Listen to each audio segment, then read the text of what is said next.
नमस्कार, मी कीर्ती गायकवाड. स्वागत आहे आपलं आय न्यूज 28 मध्ये. चला तर मग जाणून घेऊयात महाराष्ट्रातल्या ताज्या घडामोडी. पैठण गोदावरी मोक्षघाट येथील टेंडर रद्द करा, भानुदास जाधव यांची मागणी.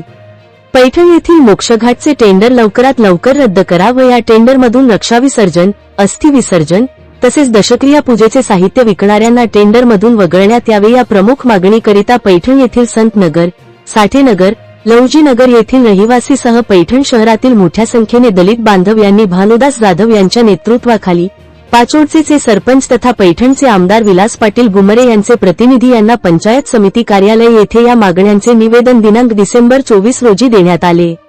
निवेदनात म्हटले आहे की आम्ही महिला, पुरुष सर्वजन पिढीजात गोदावरी नदी पात्रात येणाऱ्या अस्थि विसर्जन व रक्षाविसर्जन करताना राख चाळून त्यातून मिळणाऱ्या उत्पन्नातून आम्ही आमच्या कुटुंबाचा उदरनिर्वाह करत आहोत.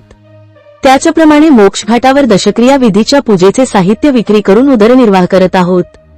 तसेच या परिसरातील स्वच्छता सुद्धा राखण्याचे काम करत आहोत. परंतु पैठण नगर परिषदने टेंडर काढले असून या टेंडरमुळे आमच्या व्यवसायावर परिणाम होणार आहे व कुटुंबावर उपासमारीची वेळ येणार आहे. त्यामुळे या टेंडरमधून दशक्रिया विधीचे साहित्य विक्री करणाऱ्यांना वगळण्यात यावे किंवा स्वतः नगर परिषदेने ही टेंडर प्रक्रिया राबवावी अशी मागणी निवेदनात करण्यात आली आहे. पैठण तालुका रिपोर्टर मनीष आव्हाडची रिपोर्ट.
वेगळ्या पद्धतीने अजून टेंडर झालं नाही, काही नाही. तोपर्यंत शिवच्या कामावर सांगा.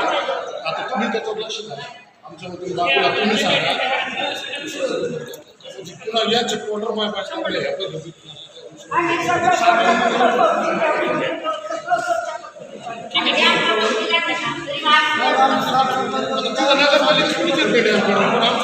आता आणि नगरपालिका नको पाहायला हे सगळं नाशिक पर्यंत जे गाडी करते